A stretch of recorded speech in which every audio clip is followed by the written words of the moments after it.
दशमो अध्याय। नारद उवाच भूमिदानं कृतं पाण्यं पापं तद्धरेण च प्रभुहरणात् पापं परकूपे खनने तथा अम्बुवाचाम्बुखनने वीर्यस्य त्याग एव च दीपादि स्वाप्नात् पापं श्रोतुमिच्छामि यत्नते अन्यद्वा पृथ्वीजन्यं पापं यत् पृच्छते।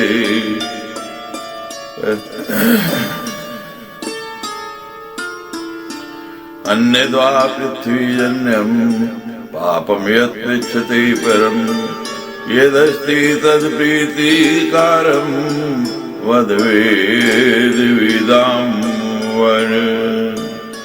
नारद जी बोले, भूमि दान करने से होने वाले पुण्य तथा उसका हरण करने वाले पाप, दूसरे की भूमि से छीनने वाले पाप, दूसरे के द्वारा खोदे गए जलहीन कुएं के बिना उसकी आज्ञा लिए खोदने, अम्बुवाचों के दिनों में खनन करने, पृथ्वी पर वीर्य त्याग करने तथा दीपक रखने से जो पाप होता है उसी में यत्न पूर्वक सुनना चाहता हूँ।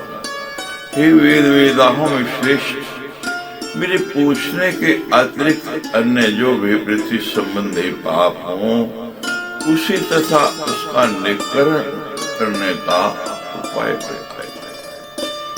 श्री नारायण उवाच वित्तस्ति पात्र भूमिं च यो ददाति च भारते संध्याभूताय विप्राय शयाति शिव मंदिरम भूमि च सर्वस्याढ्यां ब्राह्मणाय ददाति च भूमिरेणु प्रणामादं मन्ते विष्णु पदे स्थिति। श्री नारायण बोले, जो मनुष्य भारतवर्ष में वित्तस्ति वित्ता मात्र भूमि भी किसी संध्योपासना से पवित्र हुए ब्राह्मण को दान करता है वे शिवलोक को प्राप्त होता है। जो मनुष्य किसी ब्राह्मण को सब प्रकार की फसलों से संपन्न भूमि प्रदान करता है वे भूमि में विद्वान धूल के कणों की संख्या के बराबर वर्षों तक भगवान विष्णु के लोक में निवास करता है। ग्राम भूमि च धान्यं च ब्रह्मणाय ददाति सर्व पापादीन मुक्तो चोभो देवी पुरे स्थिते भूमिदानं च तत्पालय साधुष्यानुमोदति जय जय प्रयाति वैकुंठे मित्रगोत्र समन्विते सदत्तां परदत्तं वा ब्रह्मवृत्तिं हरेतु ये सैतिष्ठति कालसूत्रे यावच्चन्द्र दिवाकरो तत्पुत्र पौत्र प्रभृति भूमिहीन श्रियाहते पुत्रहीनो दरिद्रस्य घोरव्याधि चरोरिवम्। जो व्यक्ति ब्राह्मण को ग्राम भूमि और धन्य का दान करता है उसकी पुण्य से दाता और प्रतिगृहिता दोनों व्यक्ति संपूर्ण पापों से मुक्त होकर के जगदम्बा के रूप में स्थान पाते हैं। जो सज्जन भूमि दान के अवसर पर दाता हुए इस कर्म का अनुमोदन करता है वे अपने मित्रों तथा सगोत्री बंधुओं सहित वैकुंठ लोक को प्राप्त होता है। जो मनुष्य किसी ब्राह्मण को अपने अथवा दूसरे के द्वारा दी गई आजीविका को उससे छीनता है वे सूर्य तथा चंद्रमा की स्थिति पर्यंत काल सूत्र नरक में रहता है। इस पाप के प्रभाव से उस व्यक्ति के पुत्र पौत्र आदि भूमि से हीन रहते हैं। वे लक्ष्मी रहित पुत्र विहीन तथा दरिद्र होकर भीषण रौरव नरक में पड़ता है। गवाम मार्गम विनिष्कृष्य यस्य सस्यं ददाति चेत् दिव्यं वर्षशतं चैव कुम्भे पाके च तिष्ठति। तिष्ठं तडागं निष्कृष्य मार्गे सस्यं ददाति तिष्ठसि पत्रे चैव यावदिन्द्राश्चतुर्दश। जो मनुष्य गोचर भूमि को जोत कर उससे उपार्जित धान्य ब्राह्मण को देता है, वे देवताओं के दिव्य 100 वर्षों तक कुंभी पार्क नरक में निवास करता है। जो मनुष्य गायों के रहने के स्थान तड़ाग तथा मार्ग को जोत करके वहां से पैदा किए हुए अन्न का दान करता है, वह 14 इंद्रों की स्थिति पर्यंत 80 पत्र नरक में पड़ा रहता है। पंचपिंडादान धृत्य परकूपी च सनाति प्राप्नोति नरकं चैव स्नानं निष्फलमेव च। कामेनोचरसि विरित्यागं करोति भूमिरेणु प्रणानं च वर्षं तिष्ठति रोरवे। अम्बुवाचम्बुकर्णं ये करोति च मानवे स्याक्रियाति किमीदृशं च स्थिति तत्र चतुर्युगम्। जो मनुष्य गायों के रहने के स्थान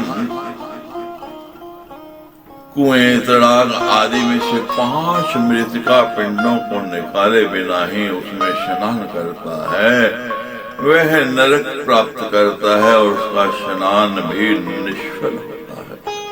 जो कामासक्त पुरुष एकांत में पृथ्वी पर वीर्य का त्याग करता है, वहां की जमीन पर जितने धूल कण हैं उतने वर्ष तक वह नरक नामक नरक में निवास करता है। जो मनुष्य आमोवाची काल में भूमि खोदने का कार्य करता है, वह कृमिदश नामक नरक में जाता है और वहां पर 4 युगों तक उसकी स्थिति रहती है। पर कि ये लुप्त कूपे कूपम मूढ़म करोति पुष्करण्यां च लुप्तायं पुष्करणी ददाति सर्वं फलमेकस्यैव तप्तकुण्डं मुरजेचिसे तत्र तिष्ठति संतप्तो यावच्चन्द्राश्चतुर्दश। पर्किये तडागे च पङ्कमुद्धृत्यं चोन्मिज्येत् रेणु प्रमाणवर्षं च ब्रह्मलोके वसीनर। पिण्डं पित्रं भूमिर्भूतं प्रदायि च मानवे साधं करोति यो मूढो नरकं याति निश्चितम्। जो मूर्ख मनुष्य किसी दूसरे के लुप्त कुएं पर अपना कुआं तथा लुप्त बावली पर अपने बावली बनवाता है, उस कार्य का सारा फल उस दूसरे व्यक्ति को मिल जाता है और वह स्वयं तप्त कुंड नामक नरक में पड़ता है। वहां पर 14 इंद्रों की स्थिति पर्यंत कष्ट भोगते हुए वह पड़ा रहता है। जो मनुष्य दूसरे के तड़ाग में पड़ी हुई कीचड़ को साफ करके स्नान करता है, उस कीचड़ में जितने कण होते हैं उतने वर्षों तक वह ब्रह्मलोक में निवास करता है।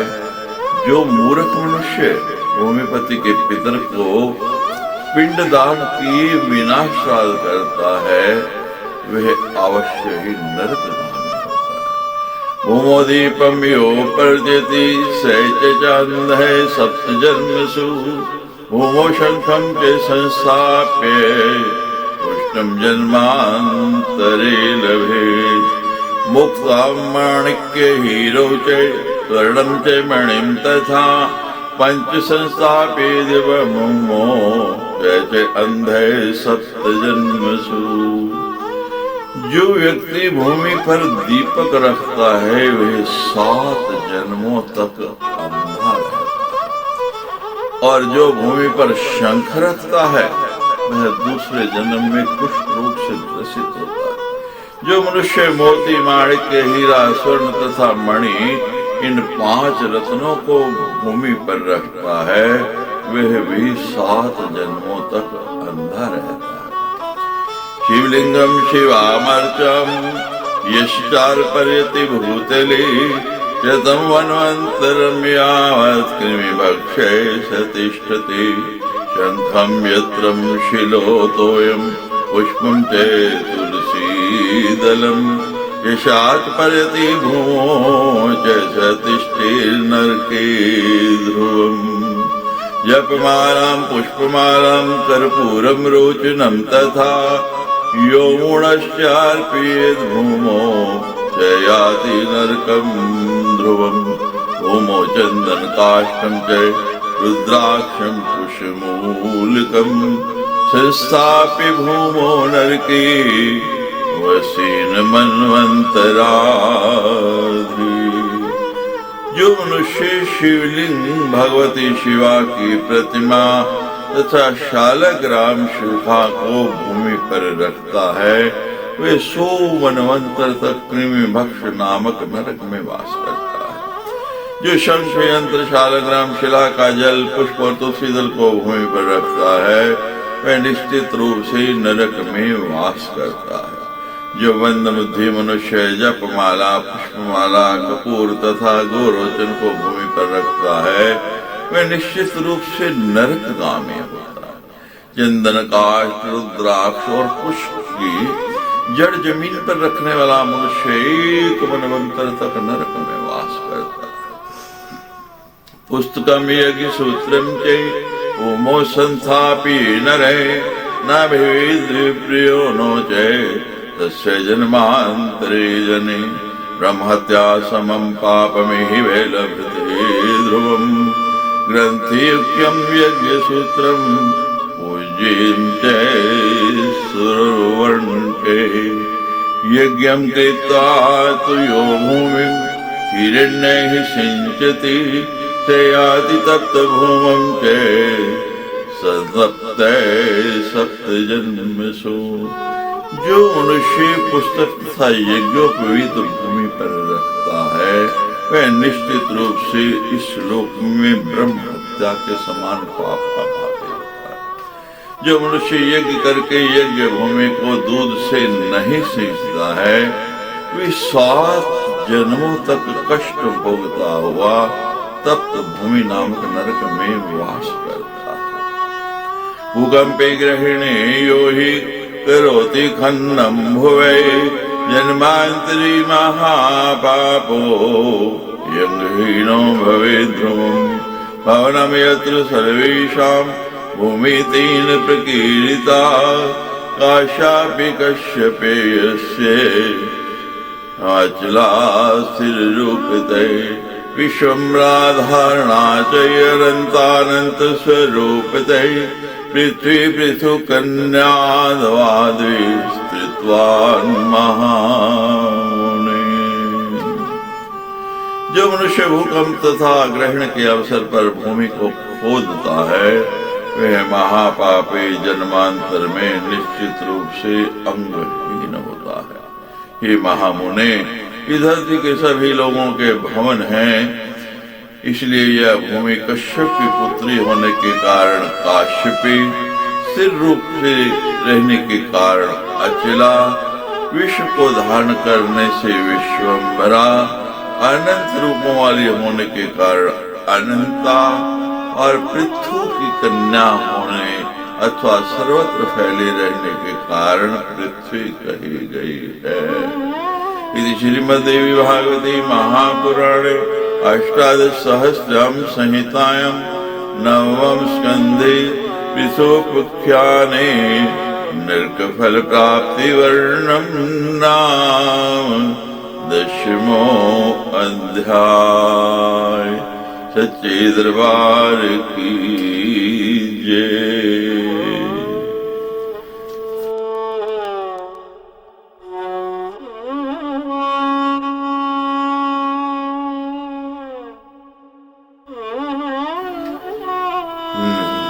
एकादशोऽध्याय। नारद उवाच श्रुतं पृथ्व्युपख्यानमतीव सुमनोहरम् गंगोप्याख्यानमधुना वदवेदविदाम्बर भारते भारते शापस्सा जगाम सुरेश्वरी विष्णुस्वरूपा परमा स्वयं विष्णु प्रदीति जय कथं कुत्र युगे केन प्रार्थिता प्रेरिता पुरा तत्क्रमं श्रोतुमिच्छामि पापगणं पुण्यप्रदं शुभम्। नारद जी बोले, हे वेद वेताओं में श्रेष्ठ पृथ्वी का यह परम मनोहर उपाख्यान में सुन चुका, अब आप गंगा का उपाख्यान करिए। सुरेश्वरी विष्णु रूपा और स्वयं विष्णुपदी इस नाम से विख्यात वे श्रेष्ठ गंगा प्राचीन काल में सरस्वती के शाप से भारतवर्ष में किस प्रकार किस युग में तथा किसके द्वारा प्रार्थित और प्रेरित होकर के गई।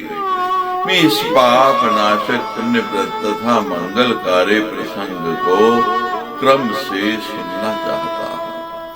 श्री नारायण उवाच राजराजेश्वर श्रीमान सग्रह सूर्यवंशजय तस्य भारा च वैदर्भी शैव्या च द्वे मनोहरे तप्त्यामनेकपुत्रश्च बभूव सुमनोहरे अस्मञ्जति ख्यातं शैव्यां कुलवर्धने अग्रजयाध्यामासु शङ्करं पुत्रकामुकी बभूवगर्भस्याश्च हरस्य च वरेण्ये गति शताब्दी पूर्णे च मासं पिण्डं सुशावसा तदृष्ट्वा सा शिवं ध्याता रुदोचो पुनः पुनः शम्भो ब्राह्मण रूपेण तत्समीपं जगामहे चकार संविभृतिश्चेत् तत्पिण्डं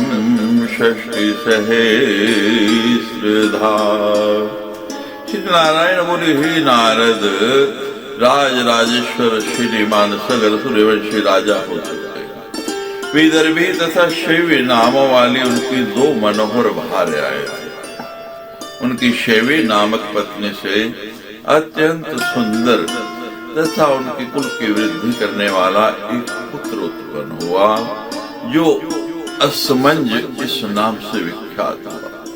उनकी दूसरी पत्नी वैदर्भी ने भी पुत्र की कामना से भगवान शंकर की आराधना की और शिवजी के वरदान से उसने गर्भ धारण किया। पूरे 100 वर्ष व्यतीत हो जाने पर उसने एक मास के पिंड को जन्म दिया। उसे देखकर तथा शिव का ध्यान करके वह बार बार ऊंचे स्वर में विलाप करने लगी।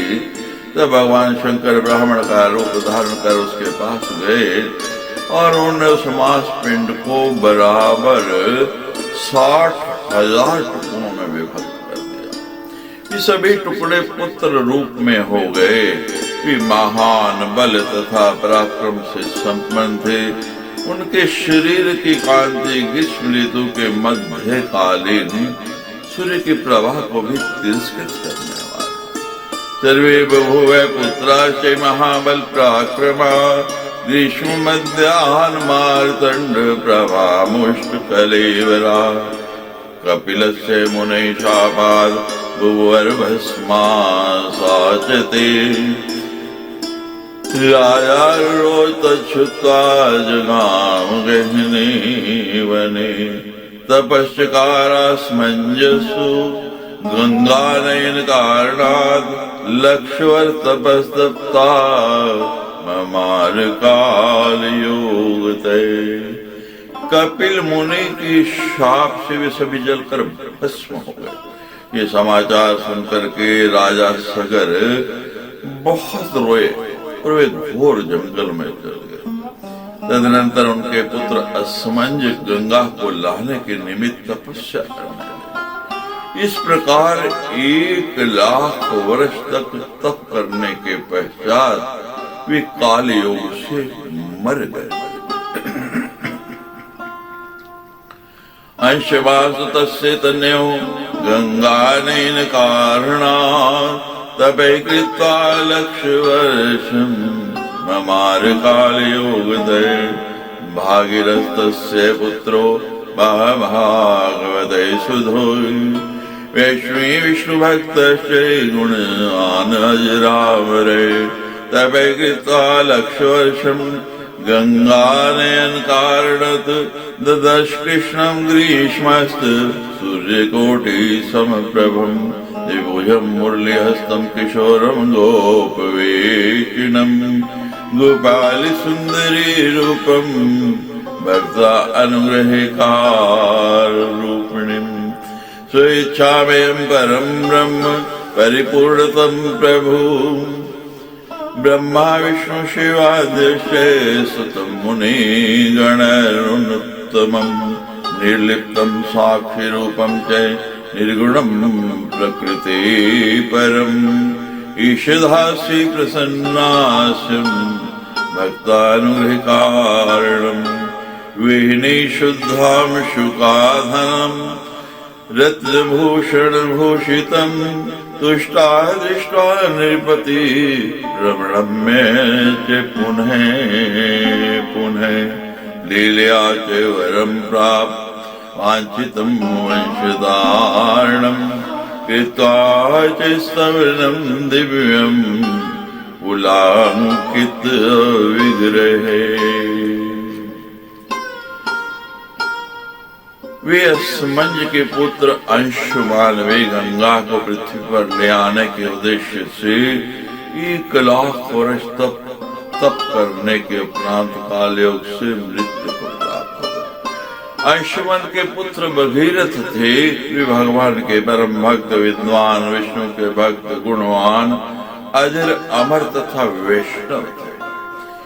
उन्होंने गंगा को ले आने के लिए 1 लाख वर्ष तक तप करके भगवान श्री कृष्ण का साक्षात दर्शन किया। वे ग्रीष्मकालीन करोड़ों सूर्यों की समान प्रभा से संपन्न थे। उनकी 2 भुजाएं थी। वे हाथ में मुरली धारण किए हुए थे। उनकी किशोर अवस्था थी। वे गोप वेश में थे और कभी गोपाल सुंदरी के रूप में हो जाते। भक्तों पर अनुग्रह करने के लिए ही उन्होंने यह रूप धारण किया था। उस समय ब्रह्मा विष्णु महेश आदि देवता अपनी इच्छा के अधीन उन परिपूर्णतम परम ब्रह्म स्वरूप प्रभु श्री कृष्ण का स्तवन कर रहे थे। मुनियों ने उनके समक्ष अपने मस्तक झुका रखे थे। सदा निर्लिप्त सबके साक्षी निर्गुण प्रकृति से परे तथा भक्तों पर कृपा करने वाले उन श्री कृष्ण का मुखमंडल मंद मुस्कान युक्त तथा प्रसन्नता से भरा हुआ था। वे अग्नि की समान विशुद्ध वस्त्र धारण किए हुए थे और रत्न में आभूषणों से सुशोभित हो रहे थे।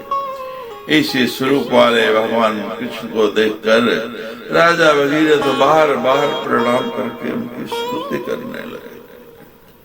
उन्होंने लीलापूर्वक श्री कृष्ण से अपने पूर्वजों को तारने वाले अभीष्ट वर को प्राप्त किया। उस समय भगवान की स्तुति करने से उनका रोम रोम पुलकित हो गया था। श्री भगवान वाच भारतं भारती शापाद गच्छ शीघ्रं सुरेश्वरी सगरस्य सुतान् सर्वान् पूतान् कुरु ममाज्ञया तत्स्पर्श वायुना पूता यास्यन्ति मम मन्दिरम् विवृतो मम मूर्तिश्च दिव्यासनन्दनगामिने मत्पार्षदा भविष्यन्ति सर्वकालं निरामया समुदच्छ कर्मभोगान् कृतान् जन्मनि जन्मनि। श्री भगवान बोले, ही सुरेश्वरी सरस्वती के शाप के प्रभाव से आप शीघ्र ही भारतवर्ष में आइए और मेरी आज्ञा से राजा सगर के सभी पुत्रों को पवित्र कीजिए। आपसे स्पर्शित वायु का संयोग पा करके वे सब पवित्र हो जाए और मेरा स्वरूप धारण करके दिव्य रथ पर आरूढ़ होकर के मेरे लोक को प्राप्त होंगे। वे जन्म जन्मांतर में किए गए कर्मों के फल का समूल उच्छेद करके सर्वथा निर्विकार भाव से युक्त होकर मेरे पार्षद के रूप में प्रतिष्ठित होंगे। कोटि जन्मार्जितम पापम भारते यत्कृतं निभि गंगायाः स्पर्शेन नश्यते श्रुतो श्रुतम् स्पर्शनाय दर्शनाय दिव्या पुण्यं दशगुणं तते मोसल स्नान मात्रेण सामान्यादि दिवसे नृणाम् शतकोटि जन्म पापं नश्यतीति श्रुतो श्रुतम् यानि कानि च पापानि ब्रह्महत्यादिकानि च जन्म संख्यार्जितान्येव कामतोऽपि कृतानि च तानि सर्वाणि नश्यन्ति मोसल स्नानतो नृणाम्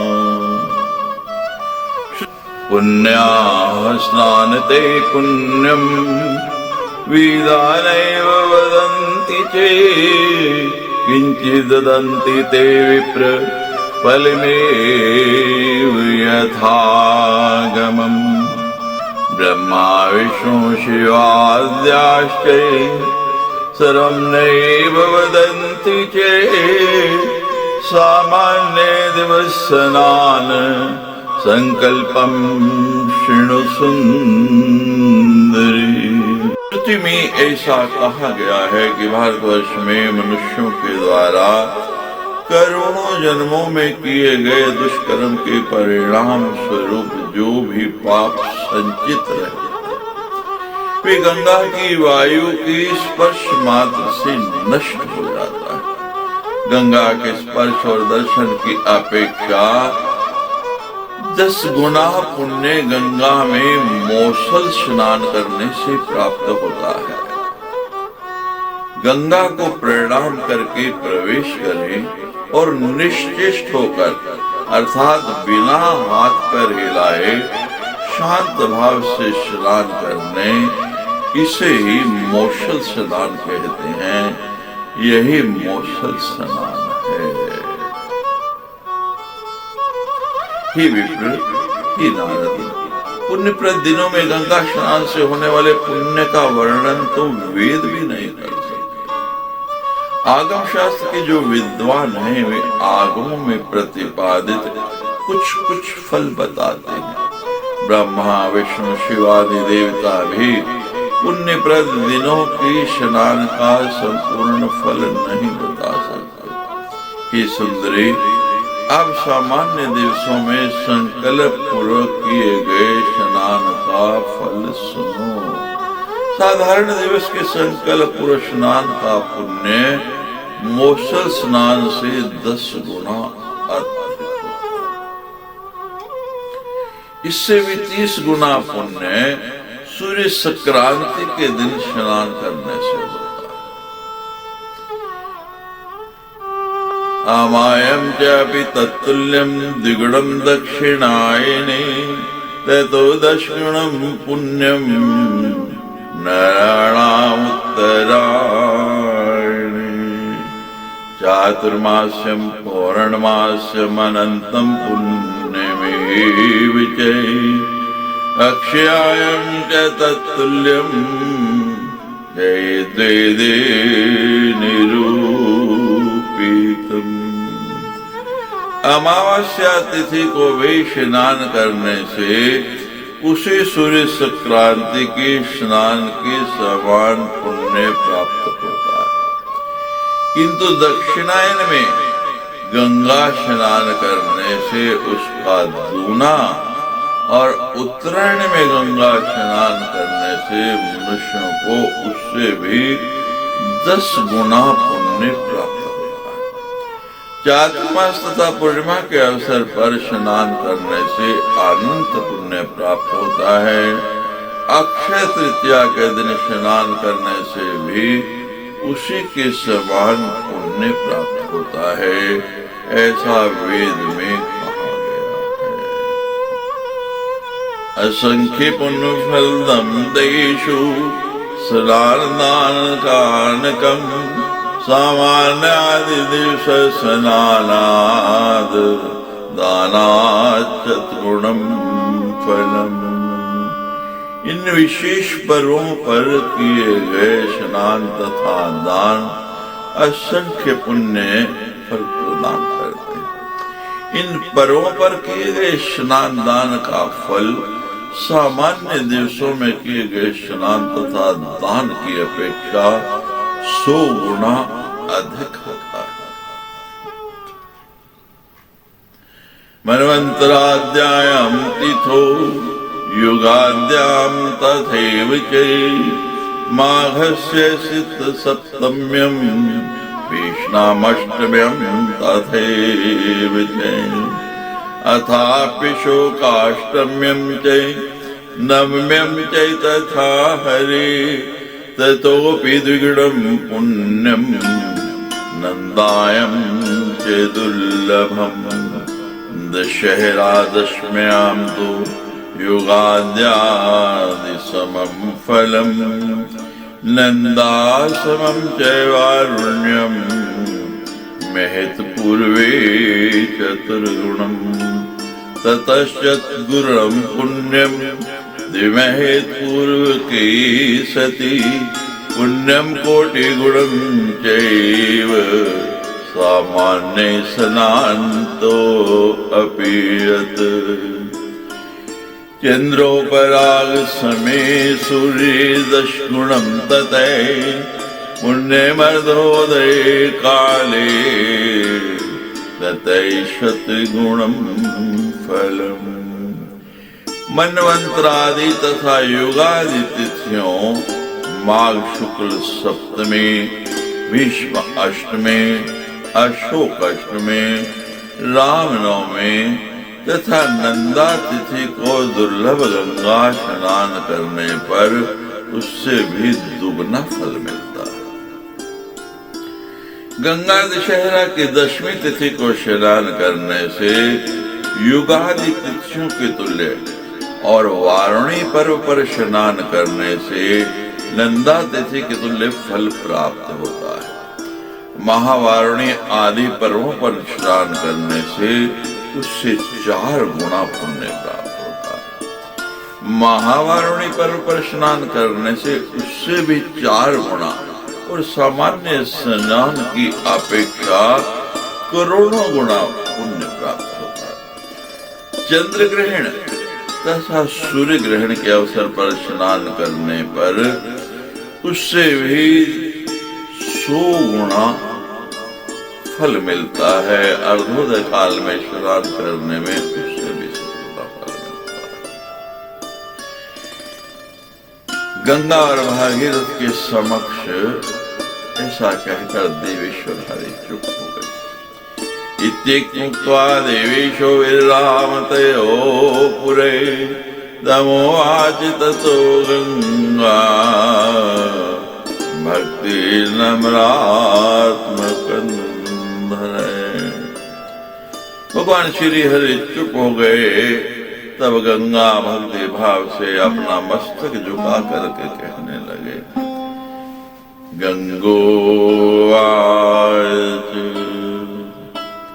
यामि चेद भारितं नाथ भारती शापतै पुरा तवाज्ञा च राजेन्द्र तपसा चैव साम्प्रतम् दास्यन्ति पापिनो मह्यं पापानि यानि कानि च तानि मे केन नश्यन्ति तमुपायं वद प्रभो। कति कालं परिमितं स्थितिर्मे तत्र भारते कदा यास्यामि देवेश तद्विष्णो परं पदम्। मम नाद्य वाञ्छितं यद् सर्वं जानासि सर्ववित् सर्वांतरात्मन सर्वज्ञ तदुपायं वद प्रभो। गंगा बोली, हे नाथ, हे राजेंद्र, भारत के पूर्व शाप और साथ ही आपकी आज्ञा तथा भगीरथ की तपस्या के कारण मैं इस समय भारतवर्ष में जा रहे हूँ। किंतु हे प्रभु, वहां जाने पर पापी लोग मुझ में स्नान करके अपने जो पाप मुझे दे देंगे, वे मेरे पाप किस प्रकार नष्ट होंगे, इसका उपाय मुझे बताइए। हे देवेश, मुझे भारतवर्ष में कितने समय तक रहना होगा और पुनः भगवान विष्णु के परम धाम को मैं कब प्राप्त होगा? हे सर्वविद, हे सर्वात्मन, हे सर्वज्ञ, मेरा अन्य जो कुछ भी अभिलाषित है वे सब आप जानते हैं।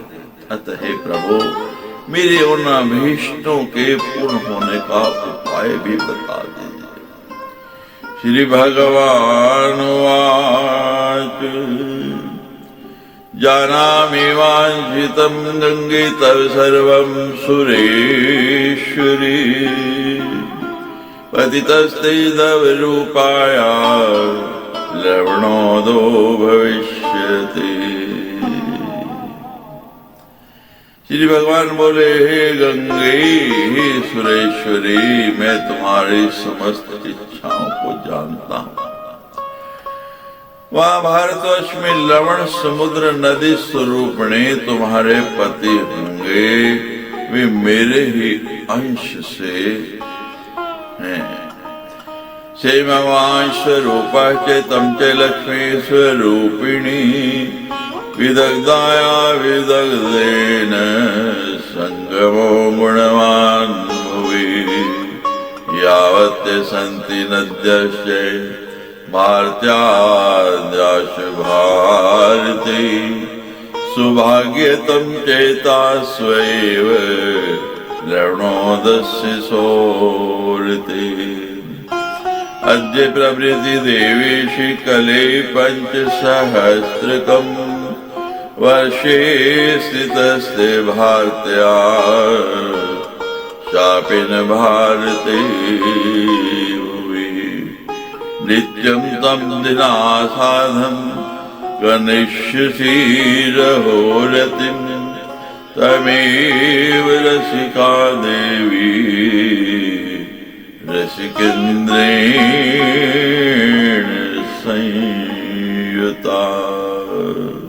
संस्तोष्यन्ति च स्तोत्रेण भागीरथ कृतेन च, भारतस्था जना सर्वे पूजयन्ति भक्तितै। तुम साक्षात लक्ष्मी स्वरूपिणी हो। इस प्रकार पृथ्वी पर एक गुणवान पुरुष के साथ एक गुणवती स्त्री का मेल बड़ा ही उत्तम। भारतवर्ष में सरस्वती आदि जो भी नदियां हैं, उन सब में क्रीड़ा की दृष्टि से लवण समुद्र के लिए तुम ही सर्वा अधिक सौभाग्यवती होगी। हे देवेशी, इस समय से कलयुग की 5000 वर्षों तक तुम्हें सरस्वती के शाप से भारत भूमि पर ही रहना होगा। हे देवी, रसिका स्वरूपिणी तुम रसिकराज लवण समुद्र से संयुक्त होकर उनके साथ एकांत में सदा विहार करोगे। भारतवर्ष में रहने वाले सभी लोग भक्ति पूर्वक तुम्हारी पूजा करेंगे और भागीरथ के द्वारा रचित स्तोत्र से तुम्हारी स्तुति करेंगे। गणमिषाखोक्त ध्यानेन ध्यात्वा तां पूजयिष्यति, ये स्तोति प्रणमे नित्यं सुवश्वमेध फलं लभेत्, गंगा गंगेति यो ब्रूयात् योजनानां शतैरपि मुच्यते सर्वपापेभ्यो विष्णुलोकं स गच्छति। सहस्रपापिनां स्नानात् तत्पापं ते भविष्यति प्रकृतेर्भक्तसंस्पर्शात् देवैति विनश्यति। पापिनां तु सहस्राणां शस्त्रस्पर्शनेन यत्तै तन्मन्त्रोपासक स्नानात् तदहं विनश्यति। जो कर्ण शाखा में बताई गई ध्यान विधि से तुम्हारा ध्यान तथा तुम्हारी पूजा तथा स्तुति करके तुम्हें नित्य प्रणाम करेगा, उसी अश्वमेध यज्ञ का फल प्राप्त होगा। जो मनुष्य 100 योजन दूर से भी गंगा गंगा गंगा इस प्रकार उच्चारण करता है, वे सारे पापों से मुक्त हो जाता है तथा विष्णु लोक को प्राप्त हो जाता है। हजारों पापी व्यक्तियों के स्नान से जो पाप तुम्हें प्राप्त होगा, ये मूल प्रकृति देवी भुवनेश्वरी के भक्तों के स्पर्श मात्र से विनिष्ट हो जाएगा। हजारों पापी प्राणियों के शव के स्पर्श से जो पाप तुम्हें लगेगा, वे भगवती के मंत्रों की उपासना करने वाले पुण्यात्मा भक्तों के स्नान से नष्ट हो जाएगा। तत्रैव त्वम् अधिष्ठानं करिष्यस्यघ्रिमोचनं सार्धं सारथि श्रेष्ठाभिः सरस्वत्यादिभिः शुभे। तत्तीर्थं भवेत् साध्यो यत्तद्गुणकीर्तनं तद्रेणुस्पर्शमात्रेण तो भवति पातकी। रेणु प्रमाण वर्षन्ते देवी लोके वसे ध्रुवम् ज्ञानेन भक्त्या मन्नां समृति पूर्वकम्। समुत्सृजन्ति प्राणश्च गच्छन्ति हरे प्रदम् पार्षद प्रवरास्ति च भविष्यन्ति हरे चिरम्। कि शुभे तुम सरस्वती आदि श्रेष्ठ नदियों के साथ भारतवर्ष में निवास करो और वहां पर प्राणियों को पाप से मुक्त करती रहो। जहाँ तुम्हारे गुणों का कीर्तन होगा, वे स्थान तत्काल तीर्थ बन जाएगा। तुम्हारे हृदय कण का स्पर्श मात्र हो जाने से पापी भी पवित्र हो जाएगा और उन रज कणों की जितनी संख्या होगी उतने वर्षों तक वह निश्चित रूप से देवी के लोक में निवास करेगा। जो मनुष्य ज्ञान तथा भक्ति से युक्त होकर के मेरे नाम का स्मरण करते हुए तुम्हारे जल में अपने प्राणों का त्याग करेंगे, वे श्री हरि के लोक में जाएंगे और वहां पर दीर्घ काल तक उनके श्रेष्ठ पार्षदों के रूप में प्रतिष्ठित होंगे और वे असंख्य प्राकृतिक प्रलय देखेंगे। लेयं प्राकृतिकं ते च दक्षन्ते च संख्यं मृतस्य बहु पुण्येन तत्समं तैर्विन्यसेत्। प्रयातिशय च वैकुण्ठं यावदहने स्थिति त्वयि कायव्यूहं ततः कृत्वा मोदित्वा सकर्मकम् तस्मै ददामि सारूप्यं करोमि चेदपार्षदम् अज्ञाने तजलस्पर्शाद्यदि प्राणं समुत्सृजे तस्य ददामि सालोक्यं करोमि तं च पार्षदम् अन्यत्र वा त्यजेत् प्राणान् तन्नाम समृति पूर्वकम्। महान पुण्य से किसी मृत प्राणी का शव तुम्हारे जल में आ सकता है। जितने दिनों तक उसकी स्थिति तुम्हारे में रहती है उतनी समय तक वह वैकुंठ में वास करता है।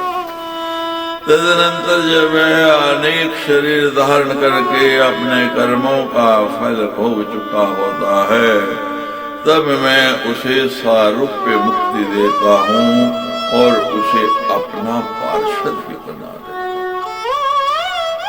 यदि कोई अज्ञानी मनुष्य भी तुम्हारे जल का स्पर्श करके प्राणों का त्याग करता है तो मैं उसे सालोक्य मुक्ति प्रदान कर देता हूँ और उसे अपना पार्षद बना लेता हूँ। अथवा तुम्हारे नाम का स्मरण करके कोई व्यक्ति अन्यत्र कहीं भी प्राण त्याग करता है तो मैं उसे भी सालोक्य मुक्ति प्रदान करता हूँ और वह ब्रह्मा की आयु पर्यंत मेरे लोक में निवास करता है। तस्मै ददामि सालोक्यं यावद् वै ब्रह्मणो वे अन्यत्र वा त्यजेत् प्राणान् तं नाम समृति पूर्वकम्। तस्मै ददामि सारूप्यम् असंख्ये प्राकृतं लयम् रत्नेन्द्रसार निर्माणयानेन सह पार्षदैः सद्य प्रयाति गोलोकम् मम तुल्यो भवेद् ध्रुवम् तीर्थेऽप्यतीर्थे मरणे विशेषो नास्ति कश्चन मंत्रोपासकानां तु नित्यं नैवेद्य भोजिनाम् ऊतं कर्तुं सशक्तो हि लीलया भुवनत्रयम् रत्नेन्द्रसारयानेन गोलोकं सम्प्रयन्ति च मद्भक्ता बान्धवा येषाम् यपि पश्यवादयोऽपि प्रयान्ति रत्नयानेन गोलोकं जयति दुर्लभम् यत्र यत्र समृतास्ति चेत् ज्ञानिने ज्ञानिने सति। इसी प्रकार यदि कोई मनुष्य तुम्हारे नाम का स्मरण करके अन्यत्र किसी भी स्थिति पर प्राण त्याग करता है तो मैं उसे सारूप्य मुक्ति प्रदान करता हूँ और वह असंख्य प्राकृतिक प्रलय देता है। तदनंतर बहुमूल्य रत्नों से निर्मित विमान में बैठ करके वे मेरे पार्षदों के साथ गोलोक में जा पहुंचता है और निश्चय ही मेरे तुल्य ही हो जाता है। प्रतिदिन मेरे मंत्र की उपासना तथा मेरा नैवेद्य ग्रहण करने वाले भक्तों के लिए तीर्थ तथा अतीर्थ में मृत्यु के प्राप्त होने से कोई भी अंतर नहीं है। मेरा ऐसा भक्त तीनों लोगों को संहितापूर्वक पवित्र करने में समर्थ है। अंत में वे मेरे भक्त बहुमूल्य रत्नों से निर्मित विमान पर आरूढ़ होकर के गोलोक में जाते हैं साथ ही मेरे भक्त जिनके बांधव हैं वे तथा उनके पशु आदि भी रथ निर्मित विमान से अत्यंत दुर्लभ गोलोक में चले जाते हैं। हे सती, जो ज्ञानी जन चाहे जहाँ भी ज्ञान पूर्वक मेरा स्मरण करते हैं वे मेरे भक्ति के प्रभाव से जीवन मुक्त और पवित्र हो जाते हैं।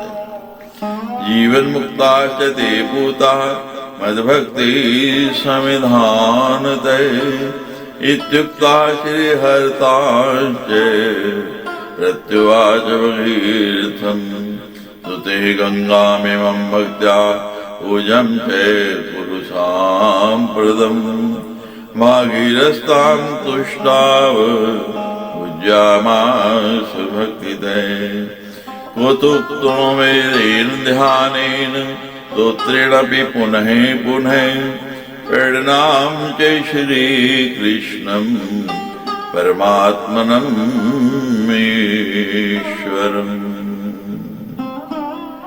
गंगा से ऐसा कह करके भगवान श्री हरि ने उन भगीरथ से कहा, आप भक्ति पूर्वक गंगा की स्तुति कीजिए। तदनंतर भगीरथ ने कोथुम शाखा में बताए गए ध्यान तथा स्तोत्र के द्वारा भक्ति पूर्वक उन गंगा की बार बार स्तुति तथा पूजा की।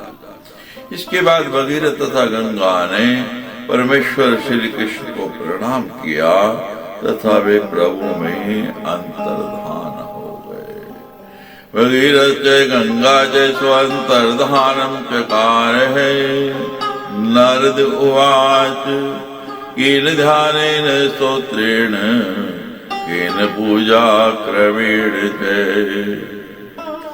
नारद जी बोले, हे वेद वेदाओं में श्रेष्ठ राजा भगीरथ ने किस ध्यान स्तोत्र तथा पूजा विधि से गंगा का पूजन किया था वे मुझे बतलाइए।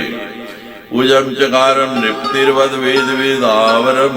श्री नारायण उवाच सनात्वा नित्यकृत्यं कृत्वा दित्वा धोती च वाससी संपूज्य देव षट्कं च संयतो भक्तिपूर्वकं गणेशं च दिनेशं च वैहिनीं विष्णुं शिवं शिवां संपूज्य देव षट्कं च सोऽधिकारी च पूजने गणेशं विघ्ननाशाय आरोग्याय दिवाकरं वैहिनीं शोचाय विष्णुं च लक्ष्म्यर्थं पूजे नरय शिवं ज्ञानाय ज्ञानेशं शिवं च मुक्तिसिद्धये सम्पूज्यतां लभेत् प्राज्ञो विपरीतमतो अन्यथा दध्यावनेन ध्यानेन तद्ध्यानं शृणु नारद। नारायण बोले, राजा भगीरथ ने नित्य क्रिया तथा स्नान करके 2 स्वच्छ वस्त्र धारण कर इंद्रियों को नियंत्रित करके भक्ति पूर्वक गणेश, सूर्य, अग्नि, विष्णु, शिव और भगवती शिवा इन 6 देवताओं की विधिवत पूजा की। इन 6 देवताओं की सम्यक पूजा करके वे गंगा पूजन के अधिकारी हुए। मनुष्य को चाहिए कि विघ्न दूर करने के लिए गणेश की, आरोग्य के लिए सूर्य की, पवित्रता के लिए अग्नि की, लक्ष्मी प्राप्ति के लिए विष्णु की, ज्ञान के लिए ज्ञानेश्वर शिव की तथा मुक्ति प्राप्त करने के लिए भगवती शिवा की पूजा करे। इन देवताओं की पूजा कर लेने के बाद ही विद्वान पुरुष अन्य पूजा में सफलता प्राप्त कर सकता है, अन्यथा इसके विपरीत परिणाम। हे नारद, जिस ध्यान के द्वारा भगीरथ ने गंगा का ध्यान किया था उस ध्यान को ध्यान से सुनिए। श्रीमद्देवी भागवती महापुराणे अष्टादशसहस्रां संहितायां नवम स्कंदे गंगोपख्यानवर्णम नाम एकादशाध्याये। सच्चे दरबार की जय।